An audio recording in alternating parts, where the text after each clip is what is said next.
Hi all, welcome back to my channel homely blogs and recipes. ಬೆಳಗ್ಗೆನೆ ಬಟ್ಟೆಗಳನ್ನು ವಾಶ್ಗೆ ಹಾಕ್ಕೊಳ್ಳೋದಕ್ಕೆ ಶುರು ಮಾಡ್ಕೊಂಡಿದ್ದೀನಿ. ಯಾಕೆ ಅಂದರೆ ನಾನು ಷಷ್ಠಿ ಹಬ್ಬ ಮಾಡಬೇಕಿತ್ತು, ಇರಲಿಲ್ಲ. ಕಸಿನ್ ಸಿಸ್ಟರ್ ಮಗಳದು ಮ್ಯಾರೇಜ್ ಇದ್ದ ಕಾರಣ ನಾನು ಬೆಂಗಳೂರಿಗೆ ಹೊರಟೋಗಿದ್ದೆ. ಅದಕ್ಕೆ ನಾನು ನೆಕ್ಸ್ಟ್ ವೀಕಲ್ಲಿ ಮಾಡೋಣ ಅಂತ ಹೇಳಿ ಎಲ್ಲನೂ ಕ್ಲೀನ್ ಮಾಡ್ಕೊಳ್ತಾ ಇದ್ದೆ. ಬೆಡ್ಶೀಟು, ಬೆಡ್ ಸ್ಪ್ರೆಡ್ ಎಲ್ಲನೂ ಮಡಿ ಮಾಡ್ಕೊಳ್ತಾ ಇದ್ದೆ. ಇನ್ನೂ ಒಂದು ರೌಂಡ್ ವಾಶ್ಗೆ ಹಾಕಿದ್ದೀನಿ ನಾನು.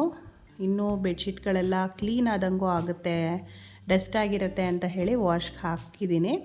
ಎಲ್ಲನೂ ತೊಗೊಂಡೋಗಿ ಮೇಲ್ಗಡೆ ಹಾಕಬೇಕು. ಮತ್ತು ಮನೆಯೆಲ್ಲ ಸ್ವಲ್ಪ ಲೈಟಾಗಿ ಡಸ್ಟಿಂಗ್ ಎಲ್ಲ ಮಾಡಿಕೊಂಡೆ. ಮನೆಯೂ ಅಷ್ಟು ಗಲೀಜಾಗಿರಲಿಲ್ಲ, ಹಾಗೆ ಸುಮ್ಮನೆ ಲೈಟಾಗಿ ಡಸ್ಟಿಂಗ್ ಮಾಡಿಕೊಂಡೆ. ಊರಲ್ಲೂ ಹಾಗೆಯೇ ಎಲ್ಲ ಮಡಿ ಮಾಡಿಕೊಂಡು ಹುತ್ತಕ್ಕೆ ತನಿ ಎರಿಯಕ್ಕೆ ಹೋಗ್ತಾರೆ. ನಾನು ಹಾಗೆ ಮಾಡ್ತೀನಿ. ಬಟ್ ಫಸ್ಟ್ ವೀಕಲ್ಲಿ ಆಗಲಿಲ್ಲ ಅಂದರೆ ಮಧ್ಯೆ ಯಾವಾಗಾದರೂ ಮಾಡ್ಕೊಳ್ತೀನಿ ಆ ಥರ. ಮತ್ತು ವೆಜಿಟೇಬಲ್ಸ್ನೂ ಕೂಡ ತೊಗೊಂಬಂದಿದ್ರು. ಮನೆಯೆಲ್ಲ ಕ್ಲೀನಿಂಗ್ ಮಾಡೋದಕ್ಕಿಂತ ಮುಂಚೆ ಎಲ್ಲ ಸಪ್ರೇಟಾಗಿ ತೆಗೆದಿಟ್ಕೊಳ್ಳೋಣ ಅಂತ ಹೇಳಿ ಸಪ್ರೇಟಾಗಿ ಎಲ್ಲ ಎತ್ತಿಟ್ಕೊಳ್ತಾ ಇದ್ದೀನಿ. ವೆಜಿಟೇಬಲ್ಸ್ನೇನೂ ನಾನು ವಾಶ್ ಮಾಡಲಿಲ್ಲ, ಹಾಗೆ ಎಲ್ಲ ಎತ್ತಿಟ್ಕೊಳ್ತಾ ಇದ್ದೀನಿ. ಯಾಕೆ ಅಂದರೆ ತುಂಬ ಕೆಲಸ ಇತ್ತು, ವಾಶ್ ಮಾಡೋಷ್ಟು ನನಗೆ ಟೈಮ್ ಇರಲಿಲ್ಲ. ಯೂಸ್ ಮಾಡ್ಕೊಳ್ಳೋವಾಗ ನಾವು ವಾಶ್ ಮಾಡಿಕೊಂಡ್ರೆ ಆಯಿತು ಅಂತ ಹೇಳಿ ಎಲ್ಲನೂ ಸಪ್ರೇಟಾಗಿ ತೆಗೆದಿಟ್ಕೊಳ್ತಾ ಇದ್ದೀನಿ. ಮತ್ತು ನಮ್ಮ ಮನೆ ಕೆಲಸ ಮಾಡ್ಕೊಳ್ಳೋದಕ್ಕೆ ನಾವು ಯಾವಾಗಲೂ ಬೋರು ಅಂತ ಅಂದ್ಕೊಳ್ಬಾರ್ದು. ಯಾವುದೇ ಕೆಲಸನೂ ಅಷ್ಟೇ, ನಾವು ಇಷ್ಟಪಟ್ಟು ಮಾಡಿದಾಗ ನಮಗೆ ಆ ಕೆಲಸ ಕಷ್ಟ ಅಂತಲೂ ಅನಿಸಲ್ಲ. ಮತ್ತು ಇಷ್ಟಪಟ್ಟು ಮಾಡಿಕೊಂಡಾಗ ಆ ಕೆಲಸ ಕೂಡ ಅಷ್ಟೇ ಕ್ಲೀನಾಗಿ ಆಗತ್ತೆ. ಅಂದರೆ ನೀಟಾಗಿ ಆ ಕೆಲಸನ ನಾವು ಮಾಡಿರ್ತೀವಿ. ಇಷ್ಟ ಇಲ್ಲದೆ, ಇಂಟ್ರೆಸ್ಟ್ ಇಲ್ಲದೆ ಯಾವ ಕೆಲಸ ಮಾಡಿದ್ರೂ ಅದು ವ್ಯರ್ಥ ಅಂತಲೇ ಹೇಳ್ಬೋದು. ಆ ಕೆಲಸ ನೀಟಾಗಿ ಆಗಿರಲ್ಲ ಅಂತ ನನ್ನ ಅನಿಸಿಕೆ. ಎಲ್ಲನೂ ಸಪ್ರೇಟಾಗಿ ಎತ್ತಿಟ್ಕೊಂಡ್ರೆ ನಮಗೆ ಆರಾಮಾಗಿ ಕೈಗೆ ಸಿಗುತ್ತೆ. ಮತ್ತು ಮುಲ್ಲಂಗಿನೆಲ್ಲ ಸಪ್ರೇಟ್ ಮಾಡ್ಕೊಳ್ತಾ ಇದ್ದೀನಿ. ಈ ಮುಲ್ಲಂಗಿ ಸೊಪ್ಪನ್ನು ಕೂಡ ವೇಸ್ಟ್ ಮಾಡೋದಿಲ್ಲ ಅಮ್ಮ. ಅಷ್ಟು ಅದರಲ್ಲೂ ಕೂಡ ಸಾಂಬಾರು ಥರ ಏನೋ ಮಾಡ್ತಾರೆ. ಬಟ್ ನನಗೆ ಅದು ಬರಲ್ಲ, ಅದನ್ನ ಮನೇಲಿ ಯಾರೂ ತಿನ್ನಲ್ಲ ಕಹಿ ಅಂತ ಹೇಳಿ. ಅದಕ್ಕೆ ನಾನು ಅದನ್ನು ಎಸ್ಬಿಡ್ತೀನಿ. ಮತ್ತು ಸೊಪ್ಪೆಲ್ಲ ತೊಗೊಂಬಂದಿದ್ರು, ಅದನ್ನೆಲ್ಲ ಬಿಡಿಸಿ ಸಪ್ರೇಟ್ ಮಾಡ್ಕೊಳ್ಬೇಕು. ಈಗ ನಾನು ಪೂಜೆಗೆ ಹೂವು ಬೇಕಿತ್ತಲ್ವ, ಹೂವನ್ನು ಕೂಡ ತರಿಸಿಟ್ಕೊಂಡಿದ್ದೆ.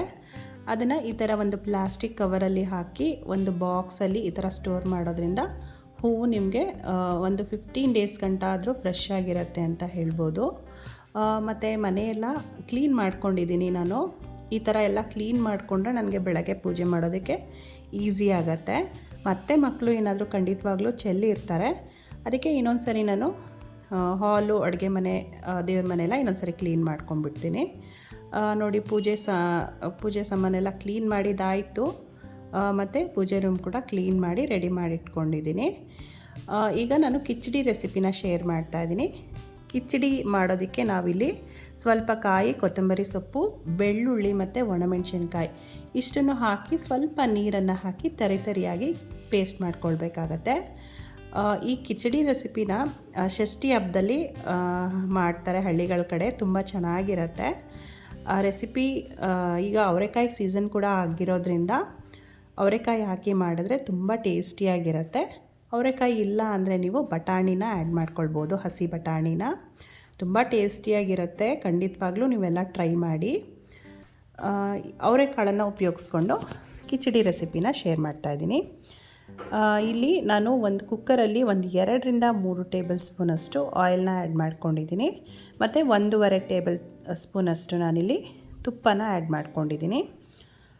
ಮತ್ತು ಒಗ್ಗರಣೆಗೆ ಸಾಸಿವೆ, ಜೀರಿಗೆ, ಕಾಳುಮೆಣಸು, ಒಣಮೆಣಸಿನ್ಕಾಯಿನ ಆ್ಯಡ್ ಮಾಡ್ಕೊಳ್ತಾ ಇದ್ದೀನಿ. ಮತ್ತು ಕರಿಬೇವು, ಫ್ರೆಶ್ ಆಗಿರುವಂತಹ ಕರಿಬೇವನ್ನು ಇಲ್ಲಿ ಒಗ್ಗರಣೆ ಮಾಡ್ಕೊಳ್ತಾ ಇದ್ದೀನಿ. ತರಿಯಾಗಿ ರುಬ್ಬಿರುವಂತಹ ಪೇಸ್ಟನ್ನು ಆ್ಯಡ್ ಮಾಡ್ಕೊಳ್ತಾ ಇದ್ದೀನಿ. ಈಗ ನಾನು ನೀವು ಈ ಥರ ರುಬ್ಬಿ ಹಾಕೋದ್ರಿಂದ ತುಂಬ ಚೆನ್ನಾಗಿರುತ್ತೆ. ಇಲ್ಲ ಬೇಡ ಹಾಗೆ ಯೂಸ್ ಮಾಡ್ತೀನಿ ಅಂದರೆ ನೀವು ಬೆಳ್ಳುಳ್ಳಿನ ಚೆಚ್ಚಿಬಿಟ್ಟು ಯೂಸ್ ಮಾಡ್ಕೊಳ್ಬೋದು ಒಗ್ಗರಣೆಗೆ. ನಾನಿಲ್ಲಿ ತರಿಯಾಗಿ ರುಬ್ಬಿ ಪೇಸ್ಟ್ ಮಾಡ್ಕೊಂಡು ಹಾಕ್ಕೊಳ್ತಾ ಇದ್ದೀನಿ. ಈ ಥರ ಪೇಸ್ಟ್ ಮಾಡಿ ನೀವು ಹಾಕೋದ್ರಿಂದ ಟೇಸ್ಟ್ ತುಂಬ ಚೆನ್ನಾಗಿರುತ್ತೆ ಅಂತ ಹೇಳ್ಬೋದು. ಈಗ ನಾನು ಫ್ರೆಶ್ ಆಗಿರುವಂತಹ ಅವರೆಕಾಯನ್ನು ಆ್ಯಡ್ ಮಾಡ್ಕೊಳ್ತಾ ಇದ್ದೀನಿ. ಅವರೆಕಾಯಿ ಎಷ್ಟು ಹಾಕಿದ್ರೂ ತುಂಬ ಚೆನ್ನಾಗಿರುತ್ತೆ. ಅವರೆಕಾಯನ್ನೆಲ್ಲ ಹಾಕಿ ನಾನು ಚೆನ್ನಾಗಿ ಫ್ರೈ ಮಾಡ್ಕೊಳ್ತಾ ಇದ್ದೀನಿ.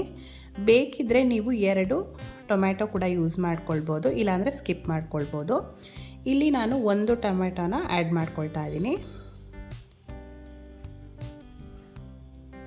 ಅವರೆಕಾಯಿ ಹಾಕಿ ಮಾಡೋದ್ರಿಂದ ನಿಮಗೆ ಅದು ಫ್ಲೇವರ್ ತುಂಬ ಚೆನ್ನಾಗಿರುತ್ತೆ ಅಂತ ಹೇಳ್ಬೋದು. ಬಿಸಿ ಬಿಸಿ ಇದ್ದಾಗ ತಿಂದ್ರಂತೂ ತುಂಬ ಚೆನ್ನಾಗಿರುತ್ತೆ. ಈಗ ನಾನು 1 ಟೊಮ್ಯಾಟೊನ ಆ್ಯಡ್ ಮಾಡ್ಕೊಳ್ತಾ ಇದ್ದೀನಿ. ನಾವಿಲ್ಲಿ ಖಾರಕ್ಕೆ ಒಣಮೆಣ್ಸಿನ್ಕಾಯಿ ರುಬ್ಬಿ ಕೂಡ ಹಾಕ್ಕೊಂಡಿದ್ದೀವಿ. ಅದಕ್ಕೆ ಒಗ್ಗರಣೆಗೆ ನಾನು 2 ಒಣಮೆಣ್ಸಿನ್ಕಾಯಿನ ಆ್ಯಡ್ ಮಾಡ್ಕೊಂಡಿದ್ದೀನಿ. ಎಲ್ಲ ಚೆನ್ನಾಗಿ ಫ್ರೈ ಮಾಡ್ಕೊಳ್ಬೇಕಾಗತ್ತೆ. ಅಕ್ಕಿನ ಆಲ್ರೆಡಿ ತೊಳೆದು ನೆನೆಸಿಟ್ಕೊಂಡಿದ್ದೀನಿ ನಾನು. 1 ಗ್ಲಾಸ್ ಅಕ್ಕಿಗೆ ನೀವು 2ರಿಂದ 3-3.5 ಲೋಟದಷ್ಟು ನೀರನ್ನ ಹಾಕ್ಕೊಳ್ಬೇಕಾಗತ್ತೆ. ಯಾಕೆ ಅಂದರೆ ಕಿಚಡಿ ಅಂದರೆ ಸ್ವಲ್ಪ ಅನ್ನ ಮೆತ್ತಗೆ ಬೆಂದರೆ ತುಂಬ ಚೆನ್ನಾಗಿರುತ್ತೆ. ಅದಕ್ಕೋಸ್ಕರ ಸ್ವಲ್ಪ ಜಾಸ್ತಿ ನೀರನ್ನ ಆ್ಯಡ್ ಮಾಡ್ಕೊಳ್ಬೇಕಾಗತ್ತೆ ನೀವು. ಸ್ವಲ್ಪ ಮೆತ್ತಗೆ ಆಗಬೇಕು, ಕಿಚಡಿ ಉದುದ್ರಾಗಿರಬಾರ್ದು. ಅದಕ್ಕೋಸ್ಕರ ಸ್ವಲ್ಪ ನೀರನ್ನು ಜಾಸ್ತಿ ಆ್ಯಡ್ ಮಾಡ್ಕೊಂಡಿದ್ದೀನಿ. ಮತ್ತು ರುಚಿಗೆ ತಕ್ಕಷ್ಟು ಉಪ್ಪನ್ನು ಆ್ಯಡ್ ಮಾಡ್ಕೊಳ್ತಾ ಇದ್ದೀನಿ. ಸ್ವಲ್ಪ ಅರಿಶಿನ ಪುಡಿ ಕೂಡ ಹಾಕಬೇಕು. ವಿಡಿಯೋದಲ್ಲಿ ಅರಿಶಿನ ಪುಡಿ ಹಾಕಿದ್ದು ಸ್ಕಿಪ್ ಆಗಿದೆ. ಎಲ್ಲನೂ ಹಾಕಿಬಿಟ್ಟು ನೀವು 2ರಿಂದ 3 ವಿಷಲ್ ಕೂಗಿಸ್ಕೊಂಡ್ರೆ ಸ್ವಲ್ಪ ಮೆತ್ತಗೆ ಬೇಯುತ್ತೆ ಅನ್ನ. ನೋಡಿ ಈಗ ರೆಡಿ ಆಗಿದೆ. ಟೇಸ್ಟ್ ಅಂತೂ ತುಂಬ ಚೆನ್ನಾಗಿತ್ತು ಅಂತ ಹೇಳ್ಬೋದು. ನಾನು ಮಸಾಲೆನ ರುಬ್ಬಿ ಹಾಕಿರೋದ್ರಿಂದ ಚಟ್ನಿ ಏನೋ ಅವಶ್ಯಕತೆ ಇಲ್ಲ. ಬೇಕಿದ್ದರೆ ನೀವು ಸೈಡಲ್ಲಿ ಚಟ್ನಿ ಕೂಡ ಮಾಡ್ಕೊಳ್ಬೋದು, ತುಂಬ ಚೆನ್ನಾಗಿರುತ್ತೆ.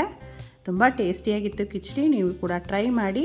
ವಿಡಿಯೋ ಇಷ್ಟ ಆದರೆ ಲೈಕ್ ಮಾಡಿ, ಶೇರ್ ಮಾಡಿ, ಕಮೆಂಟ್ ಮಾಡಿ, ಸಬ್ಸ್ಕ್ರೈಬ್ ಮಾಡ್ಕೊಂಡು ನೋಡಿ. Thank you for watching.